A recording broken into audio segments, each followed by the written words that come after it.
कि हर कर्म का फल जीव को भोगना पड़ता है। कोई ऐसा साधन है जिससे कर्म का फल ना भोगना पड़े और जीवन मुक्त हो जाए, जीव मुक्त हो जाए?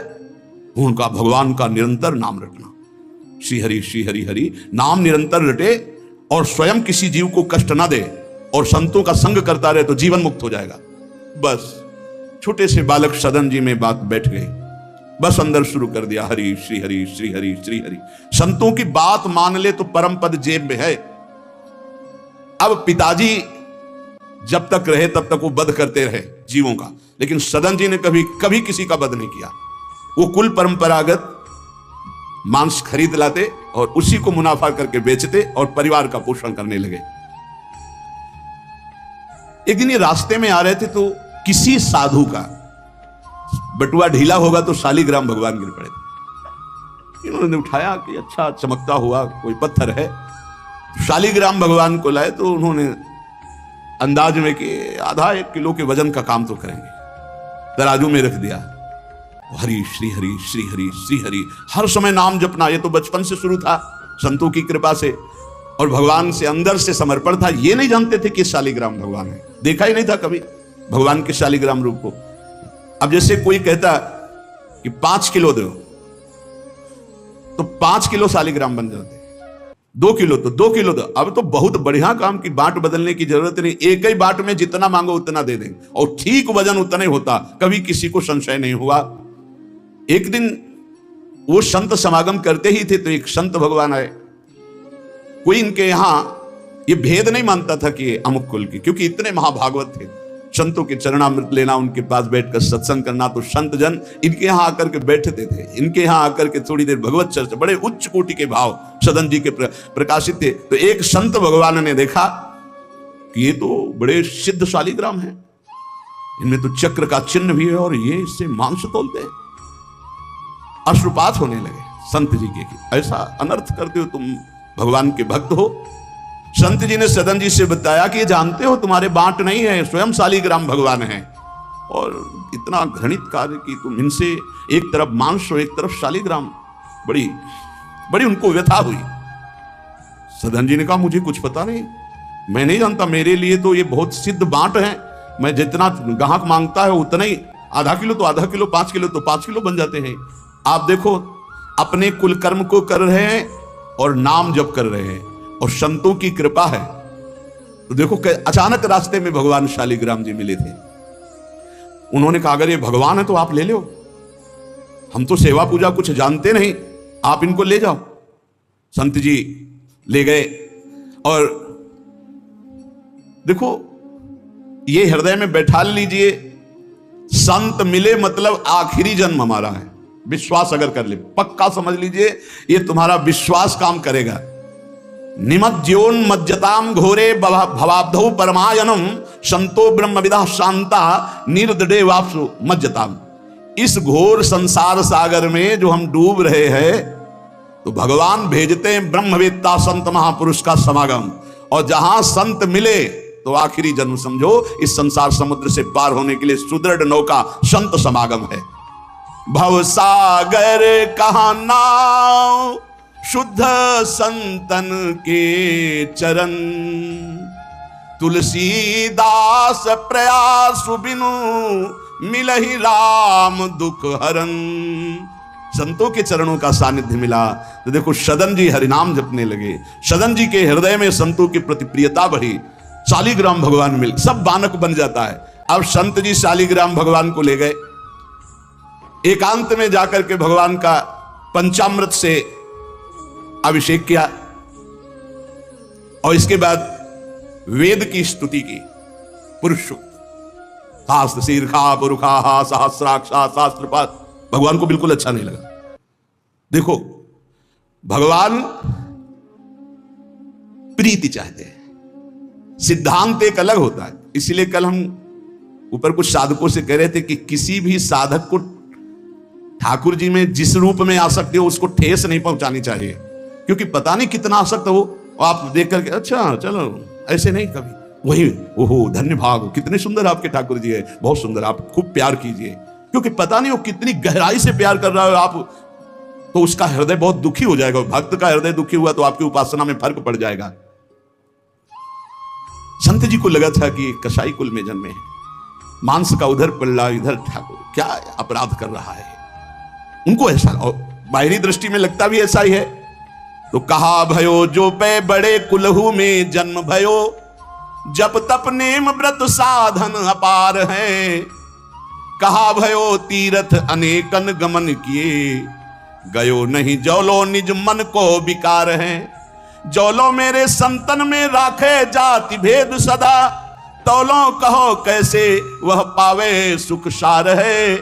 मेरे साधु नीच पद पंकज ना धोयो, जौलो सब शास्त्रन को पढ़िबोई भार है। जरा भी भाव किसी भी संत जो भगवत मार्ग के प्रति है, जाति पक्ष में रूप पक्ष में इनके तेज तो है नहीं, ये तो ऐसे बिल्कुल नहीं, सावधान। पता नहीं कौन किस कोटि का, उच्च कोटि का महापुरुष आपका चिन्ह। उन संत बहुत अच्छे संत थे, पर उनके मन में बात आ गई कि जाति के तो कसाई है, काम तो नीचे ही है, मांस। देखो नहीं जाना भगवान की महिमा, हम समझ रहे थे उच्च कोटि के, और वो बहुत उच्च कोटि के महापुरुष सदन जी, निरंतर नाम जप। और एक खास बात थी सदन जी में, दैन्यता, कि मैं तो किसी योग्य नहीं, और उनको पता भी नहीं था कि शालिग्राम भगवान है। तो लेके आयो साधु मैं तो बड़ो अपराध कियो अभिषेक, सेवा करी पे न भाई है। ये तो प्रभु रीझे तो पे जोई चाहो सोई, करो गरो भरी आयो सुनिमति बिसराई है। यही हरि उरधारी डारी दियो कुलाचार, चले जगन्नाथ देव चाह उपजाई है। मिले एक संग संग जात वे सुगात सब, तब आप दूर दूर रहे जान पाई है। संत जी ने बड़ा अभिषेक किया, वेद स्तुति की, भगवान को भोग लगाया, बड़ी प्रसन्नता से उच्च सिंहासन पर विराजमान किया। भगवान उसी समय आकाशवाणी हुई, ए साधु, मुझे ये तुम्हारी वेद स्तुति बिल्कुल पसंद नहीं, तुम्हारा ये पंचामृत स्नान भोग, ये सब तुम मेरे भक्त पर नीच बुद्धि करके मुझे लाए हो ना, ये मुझे तुम क्या समझते हो? वेद मेरी श्वासों से ही तो प्रकट हुए हैं। वेद क्या है? भगवान की श्वासों से वेद का प्रादुर्भाव हुआ। सोहरि पढ़े ये अचरज भारी, चारों वेद भगवान के श्वासों से प्रकट हुए। जाकी श्वास वेद श्रुतिचारी, जिनकी श्वासों से चारों वेदों का प्रादुर्भाव हुआ। मैं वेद की स्तुति और गंगा जल से उतना प्रसन्न नहीं होता जितना मैं अपनेपन के भाव से, मेरे सदन जी हैं और मैं सदन जी का हूं, मैं बिल्कुल तुम्हारी सेवा से प्रसन्न, मैं अपराध मानता हूं कि तुम वहां से मुझे लाए हो। साधु जी यह बात सुनकर एकदम घबरा गए, शालिग्राम भगवान को लिया, दौड़ते हुए सदन जी के पास गए और गदगद स्वर में कहा, मैंने भारी अपराध कर दिया, ठाकुर जी को अप्रसन्न कर दिया। मैंने आपके प्रति भाव किया कि आप कसाई कुल में आपका अधिकार ठाकुर का नहीं है, इसलिए आप ठाकुर जी को नहीं जानते हो, आप ऐसा ये लो। ठाकुर जी अप्रसन्न हो गए हमसे, हमने तो पंचामृत से, गंगा जल से सब अभिषेक किया, पुरुष सूक्त का पाठ किया, ले श्री ठाकुर जी को आप स्वीकार करो। विधि पूर्वक सेवा से ठाकुर जी प्रसन्न नहीं हुए, अपनेपन से ठाकुर जी को सबसे ज्यादा अपनापन, प्रेम भाव। सदन जी शालिग्राम भगवान अब जो देख रहे हैं वो दूसरा भाव है, ये भगवान है, मुझे तो अभी तक पता ही नहीं था। साधु जी जब चले गए तो कहा, अब तौलने के काम में तो नहीं, एक सुंदर नवीन कपड़े में ऐसे गले पे लगा लिए, ठाकुर जी गले पे डाले। भगवान रीझते हैं भक्त की अपनेपन की प्रीति में, जो चाहे वो प्राप्त कर सकता है, सिर्फ अपनापन प्रभु को चाहिए। हम यही कहते हैं बार बार कि अपनेपन पे कुल्हाड़ मत चलाओ, विश्वास पर कुल्हाड़ मत चलाओ, साधना बने ना बने, लेकिन हमारे माई श्यामा जी को राज पार हो जाओगे, हमारी बात मान लो। श्री जी सिर्फ अपनेपन को देखती हैं, सिर्फ अपनेपन को। अवगुण करे समुद्र सम गणत ना अपनो जान, राय के संभजन को मानत मेरु समान। श्री सदन जी ने निज हृदय से लगाया और आंसू बहने लगे कि प्रभु मुझे तो आपका ज्ञान ही नहीं कि आप भगवान हो। आंसुओं से अभिषेक हो, नाथ अभी तक तो मैं आपको जानता नहीं था, बड़ा अपराध हुआ, लेकिन आज मैं, जब आप हमें इतना प्यार करते हैं, जब साधु ने बताया कि मुझे भगवान ने कहा है कि मैं जितना सदन जी को प्यार करता हूं, उनकी मैं भावना से प्रसन्न, तुम्हारी सेवा से नहीं, उनको अद्भुत वैराग्य हो गया। बोले आज के बाद घर परिवार में ही नहीं रुकूंगा, अब केवल भगवान का होकर वैराग्य भाव से जीवन भगवान को समर्पित करता हूं। शालिग्राम जी गले में टांगे और कहा, पहली यात्रा जगन्नाथपुरी, पहले जगन्नाथ जी के दर्शन करूंगा जाकर, पूरा जीवन अब भगवान के लिए। भगवान देखो कैसे कृपा करते हैं। बचपन में संतों से उपदेश मिला, नाम जब शुरू किया, ऐसे उच्च कोटि के महात्मा के ऐसा कार्य करने पर भी सब संत उनके यहां जाते थे, और उसका परिणाम हुआ कि घोर वैराग्य युक्त होकर भगवान के अनुराग में घर से चल दिए। श्री सदन जी कुटुंब, परिवार, कुल, व्यापार सब छोड़कर जगन्नाथ जी के दर्शन के लिए चले। कुछ दूर चलने पर यात्रियों का समुदाय दिखाई दिया जो जगन्नाथपुरी जा रहे थे, तो उनके संग हो गए। जब उन लोगों ने कुछ ने पहचान कर ली कि अरे तो कसाई कुल के हैं, और ये तो सब दूर दूर छूना भी नहीं चाहते थे। यही बहुत बड़ी चूक हो जाती है, जो भगवान को समर्पित हो जाए उसमें कभी जाति पक्ष ना देखे, नहीं बहुत बड़ी हानि हो जाती है। राजसू यज्ञ में सुपच वाल्मीकि को आदर सहित पवाकर पूर्ण यज्ञ करवाई भगवान ने। यह बात ध्यान रखना है, अपने जात अभिमान में आकर कभी किसी भक्त का अपमान न कर दे कि वो नीच कुल का है, ऐसा कुछ। जब ये देखा सदन जी ने कि ये लोग घृणा करते हैं हमसे, तो खुद अलग हो गए। सदन जी बड़े पुलकित है कि आज जगन्नाथ जी के दर्शन होंगे। एक जगह देखा, गौएं पानी पीने के लिए लालायित हैं। एक आदमी बाल्टी से पानी निकाल तो गौओं को डंडा मारने लगा। सदन जी ने कहा क्यों, पानी क्यों नहीं पीने देते? तो बोले इतना गहरा कुआं है, घसीटने से हमारे हाथ दर्द होते, अपने घर के लिए ले जाएंगे कि इनको पिलाएंगे? उनका अगर आप कृपा करें कुछ समय हमें दे दें बाल्टी और मैं भरूं, तो बोले मुझे भी कोई परेशानी नहीं। भर भर करके 2500 गाय थी, सबको पानी पिलाया। शाम हो गई, पानी खींचने में पिलाने में समय लगा, तो उन्होंने सोचा गांव में भिक्षा मांग लेते हैं और आज रात्रि कहीं एकांतवास कर लेते हैं, सुबह जगन्नाथ जी के दर्शन करेंगे। तो आयो मग गांव भिक्षा ले नई ठाव गयो, नयो रूप देखी को तियारी जी परी है। बैठो या ही ठौर करो भोजन निहोरी कहो, रहो निसि सोई आई मेरी मति हरी है। ले वो मुंह को संग गरो काटो तो न होए रंग, बूझी और काटी पति ग्रीव पे न डरी है।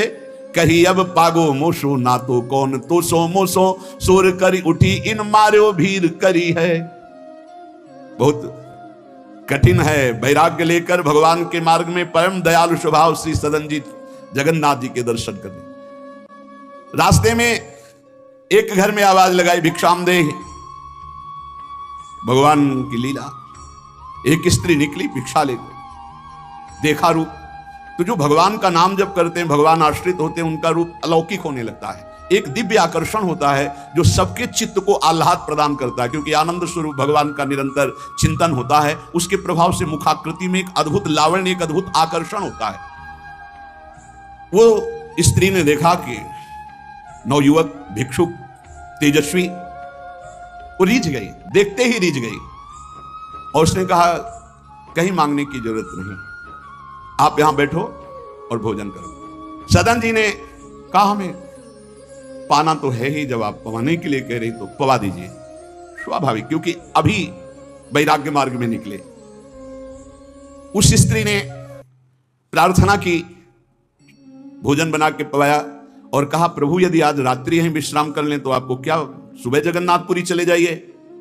आपने उस स्त्री के विशेष आग्रह को स्वीकार करके उसके घर में शयन करना स्वीकार कर लिया। जब उसके पति सो गए तो रात्रि में उठ करके आई और आपके पास आकर बोली कि मैं आपको देख करके काम से पीड़ित हो चुकी हूं, अतः आप मुझे स्वीकार कीजिए और मैं सदा सदा के लिए आपके साथ के लिए चल दूंगी। सदन जी ने कहा यदि तू मेरा गला भी काट डाले तो भी मैं तुझे स्पर्श नहीं कर सकता, क्योंकि तेरा पति है। अच्छा, उसने गलत अर्थ ले लिया। उसके भाव में आया कि अगर पति है तो ये स्पर्श नहीं करेंगे, अगर पति ना हो तो स्वीकार कर लेंगे। कुआ मदांधो मदना तुरो, अंधों में भी अंधा कौन है, बोले जिसमें काम जागृत हो जाए। वो ऐसे काम से व्याकुल हो गई कि सोते हुए अपने पति का बिल्कुल भी प्रियता न रखते हुए गला काट दिया और आकर बोली सदन जी से अब मुझे स्वीकार करो, आपको पति का भय था ना, गला काट दिया। सदन जी ने कहा कि तू कितनी नीच है, जब तू अपने पति का गला काट दिया तो तू कितनी नीच है, इतना सोचा है? वैसे ही मैं तुझे स्पर्श नहीं करता, अब तो तुझे देखना भी नहीं। तो स्त्री ने कहा मुझे ऐसा मत समझो कि मैं तुम्हें भी बख्श दूंगी, तेरे कारण मैंने अपने पति का गला काटा है तो फिर तू भी नहीं बच सकता। तो सदन जी ने कहा क्या कर सकती हो? तो उसने कहा मुझे स्वीकार करो, नहीं उच्च स्वर से अभी हल्ला मचाती हूं। माया का विचित्र तांडव। और मैं जोर जोर से सबको कहूंगी कि ये मेरे साथ गलत करना चाहता था, मैंने रोका, मेरे पति ने रोका, मेरे पति का गला इसने काट दिया, इसलिए अभी कहती हूं मैं आजीवन तुम्हारे साथ रहूंगी, मुझे ले चलो। सदन जी ने कहा गला कटवाना बर्दाश्त है, लेकिन स्पर्श नहीं कर सकता। ये सब चूकों की चूक का पूर्ण आहुति, इससे पूर्णता हो गई। मैं धर्म के विपरीत नहीं चल सकता, तू चाहे मेरा गला तू काट दे या समाज से कटवा दे। सदन जी भगवान के भक्त थे, उनके भोले भक्त होते हैं भगवान के, ज्यादा बुद्धि नहीं लगाते हैं। नहीं तो रुकना ही नहीं चाहिए था, या उसी समय भाग जाना चाहिए था, भागना चाहिए था। वहां बैठ करके उपदेश नहीं, जब ऐसी घटना है तो भागना चाहिए था। जब वो कि प्रश्न करने के बाद जब सदन जी ने कहा कि तुम्हारा पति है, तुम ऐसा कैसा दुराचारपूर्ण भाव रखती हो, तुम मेरा गला काट दो तो भी तुम्हारा स्पर्श नहीं कर सकता। अब तो उसने देखा कि ये हल्ला बचा दिया, दौड़ो दौड़ो, देखो ये ऐसा ऐसा। अब गांव के लोग इकट्ठा हो गए, तुरंत बंदी बनाए गए सदन जी। वहां कौन सुने सदन? कौन सुनता है? भीड़ में कोई सुनता है? कड़ा शासन बादशाह का था, उनके सामने पेश किया गया। हाकिम पकड़ पूछे कहे हंसी मार्यो हम, डार्यो सोच भारी कही हाथ कत डारी, कट्यो कर चले हरि रंग मांझ ढिले, मानी जानी कछ चूक मेरी यह उर्धारिये, जगन्नाथ देव आगे पालकी पठाई लेन, साधना सो भक्त कहा चढ़े ना बिचारिये, चढ़े आए प्रभु पास सुपनों सो मिट्यो त्रास, बोले दे कसौटी हूं पे भक्ति विस्तारिये। जब सामने बादशाह के पेश किया गया सदन जी को, पूछा गया स्त्री से क्या दोष है इनका? बोले साहब ये हमारे प्रति गलत भाव रख रहे थे, मेरे पति ने मेरी रक्षा की, इन्होंने पति का वध कर दिया, फिर मेरे साथ तो मैंने हल्ला मचा दिया, फिर ये बंदी बनाकर आपके सामने ले गए। सदन जी से पूछा तो हंस दिया, उस स्त्री की तरफ देख के हंस दिया कि भगवान क्या लीला करना चाहते हो। और सदन से पूछा तुमने ऐसा किया? तो बोले जो ये कह रही है वही सत्य है। उन्होंने विचार किया कि जन्म जन्मांतरों में हमारे कोई पाप हैं जिनका निस्तार भगवान करवाना चाहते, नहीं तो ऐसा क्यों लीला करते। उन्होंने कहा जो ये कह रही है वही बात मानी जाए। सहम गई स्त्री कि है क्या, वो भक्त को क्या जाने। विरोध नहीं किया सदन जी, यह धैर्यवान भगवान के भक्त का। उन्होंने कहा जो ये कह रही है, क्योंकि जो ही प्यारो करे सोई मोहि भावे, जो ये कह रही थी। भगवान के रहस्य को जानने वाले भक्त ऐसा ही। श्री गदाधर भट्ट जी कथा करते थे, अपार भीड़ एकत्रित हो जाती, वृंदावन में आगरे से लोग सुबह भाग भाग करके अपार भीड़ सत्संग। तो एक कल्याण सिंह जी थे, बड़े जमींदार धनी, और सत्संग का प्रभाव है कि जितेंद्रियता, वैराग्य, भगवत प्रीति ये बढ़ती है। तो जब से उन्होंने सत्संग सुना तो ब्रह्मचर्य का नियम ले लिया, पत्नी से बात नहीं करते थे। अब घर गृहस्थी में तो यही संसारिक सुख है। कई महीने हो गए वो अपने राजकाज और सत्संग में भाग जाना, सत्संग से आना, बस एकांत में भजन करना। पत्नी ने देखा कि कई महीने हो गए, हमारी तरफ देखना भी नहीं, बातचीत नहीं, ये कहां जाते हैं, कौन है ऐसा? तो पता चला गदाधर भट्ट जी क्या। बोले हमारी जिंदगी का कांटा है वो, बड़े सुख चैन से जीवन कट रहा था, जब से सत्संग में गए। अरे दक्ष ने साफ दे दिया नारद जी को इसी बात के लिए, साफ दे दिया। 2 घड़ी से ज्यादा कहीं तुम टिक नहीं सकते, जाओ साफ देता हूं। तो नारद जी ने कहा 24 दूनी 48 मिनट में तो हम बड़ा काम कर लेंगे, तुम साफ दे दो, कोई बात नहीं। उसने सोचा कि मैं ऐसा मुंह काला करूं गदाधर भट्ट जी का कि कोई सुनने ही ना जाए, तो जब ये कथा नहीं सुनेंगे तो फिर हमसे प्यार करने लगेंगे। इसी ताक में थी कि कैसे क्या करूं। तो देखा उनकी गली में एक भिखारिन मांग रही थी, फटे पुराने कपड़े पहने, गर्भवती थी। फौरन बुलाया और सोने की असरफियां दी। अरे वो तो गली में मांगने वाली सोने की असरफियां मिली। अरे मालकिन तो उनका एक काम है, जितना तू धन कहेगी तुम्हारे परिवार वालों को दूंगी, बस एक काम कर, तू जा करके कथावाचक, जहां मेरे पति कथा सुनने जाते हैं उनका नाम गदाधर भट्ट है, वहां जाके बीच सभा में कह दो कि वैसे तो रोज आते थे और जब से ये हो गया तब से आ नहीं रहे, इसका पालन पोषण कौन करेगा। बस वो समझ गई थी इतने में सब भक्तों की श्रद्धा खत्म हो जाएगी। गली गली मांगने वाली उसको इतना स्वर्ण मुद्रा मिल गई, वो फूली हुई गई और कहा पंडित जी, पूरी सभा से लगी थी, नजदीक जाके जब ये नहीं रहा था तब रोज आते थे, जब से गर्व रह गया तो आना ही बंद कर दिया, इसका पालन कौन करेगा। बोले बैठो बैठो, बहुत दिनों में आए, बैठो। जिसने गर्भ दिया वही इसका पालन भी करेगा, तुम चिंता क्यों करती हो? खुश शुरू हो गई कि यार ऐसा बड़े त्याग वैराग्य, बड़े उच्च कोटि के महापुरुष गदाधर भट्ट जी बड़े त्याग वैराग्य की बातें करते हो, ये हालत है पीछे की। अरे कुछ लोग कहने लगे हम तो कहते ही थे, शोरगुल शुरू हो गया। और कुछ भक्त थे जो प्राण समर्पित किए थे, उन्होंने कहा ऐसा नहीं हो सकता, ऐसा कदापि नहीं हो सकता, कोई षड्यंत्र रचा जा रहा है। उनमें बहुत श्रद्धावान और समर्पित थे, उनको बिल्कुल चैन नहीं पड़ा। सोचा अगर सामने से कुछ तो फिर हमारे ऊपर गदाधर भट्ट जी की, और वो समता प्राप्त पुरुष, जैसे सदन जी ने कह दिया जो ये कह रही वही सत्य है, ऐसे उन्होंने कहा कि तुम चिंता क्यों करती हो, जिसने गर्भ दिया वही पालन करेगा, बैठो तुम आराम से सत्संग सुनो। सामने ऐसे तिरछी चितवन से जाकर उसको बुलाया, गदाधर भट्ट नहीं देख पाए, नजदीक गई, पीछे मंच के ले गए, कहा सत्य बोल, कभी तो जानती है इनको, कभी मिली है? वो घबरा गई क्योंकि दसियों लोग पीछे पहुंच गए जो श्रद्धावान थे। बोल सच्ची। तो उनका मैंने तो कभी देखा ही नहीं है इनको, ये हमारे पास क्या आएंगे? खोल के दिखाई, इतनी असरफियां मुझे मिली हैं और इससे ज्यादा मिलेंगी। इस बात के कारण मैंने सोचा मेरे परिवार का, अरे तू परिवार के पोषण की सोच रही, लाखों की श्रद्धा की बात है, किसने दिया? तो बोले कोई कल्याण सिंह है उनकी पत्नी। कल्याण सिंह ने जे सुना, गदाधर भट्ट जी ने रोका, हे सत्संग का मतलब क्या है? बोले सभा में बोल। गदाधर भट्ट जी ने कहा कुछ कहने की जरूरत नहीं है, ये सब भगवान से प्रेरित है। कल्याण सिंह का, तुम हमारी आज्ञा का पालन करो, अपनी पत्नी को कठोर शब्द नहीं बोलोगे, लेकिन गृहस्थ धर्म में हो, अपने धर्म का भी तुम्हें पालन करना चाहिए। उस कल्याण को शांति किया और उसको और भेंट दी और कहा जाओ तुम अपना सुखपूर्वक जियो।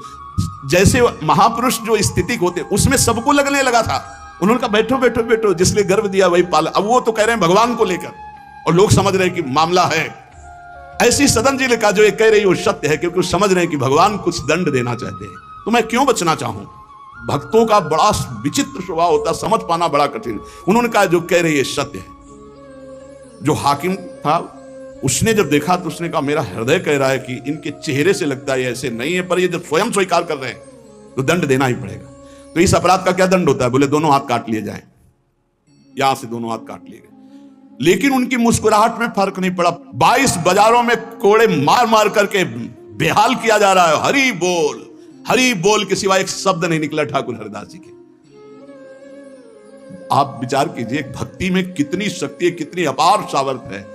इतनी बार कष्ट दिया गया प्रहलाद जी को, एक बार भी हरि से शिकायत नहीं की। हर बार हरि हरि हरि, हर समय मतलब बलिहारी है इन महाभागवतों की जो भगवान के लाडले हैं। माया पर विजय प्राप्त करके दिखा दिया इन्होंने कि चाहे जितना सताओ, हरि के भक्त में ना हरि से प्रश्न है और ना सामने वाले पर कोई शिकवा शिकायत।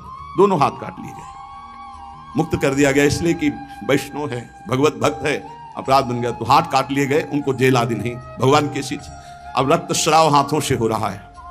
जय जगन्नाथ, जय श्री हरि, जय श्री हरि। यात्रा नहीं रुकी जगन्नाथ जी ने तत्काल अपने पार्षदों से कहा मेरे महाभागवत सदन जी आ रहे, तुरंत पालकी लेकर जाओ और उनको बैठाल के लाओ। जगन्नाथपुरी में प्रवेश ही किए थे कि पालकी लिए हुए पार्षद दौड़े, कौन से सदन जी हैं, सदन भक्त किनका नाम है? तो उनका सदन तो इस अधमदास का नाम। पालकी पे बैठो जगन्नाथ जी। अरे उनका कैसे पालकी, भगवान की भेजी पालकी में, पालकी को साष्टांग दंडवत किया ऐसे कि भगवान के पास नहीं, जबरदस्ती भगवान के पार्षदों ने उठा के पालकी में जय जगन्नाथ। सदन जी सोच रहे कौन सी लीला है, वहां हाथ कटवा रहे। इतना बड़ा सम्मान कि किसी को नहीं मिल सकता। जगन्नाथ जी के पार्षद पालकी लेकर जब जगन्नाथ जी के सामने गए तो आंख में आंख मिलाई और कहा प्रभु इच्छा तो थी कि हाथ जोड़कर आपको, पर अब हाथ ही नहीं, तो ऐसे ही जीव किया तो जैसे स्वप्न में दुख मिला था जागते ही खत्म हो जाता है, ऐसे ही कोई पीड़ा नहीं, कोई हाथ कटे नहीं, पूरे नवीन हाथ और साष्टांग भगवान को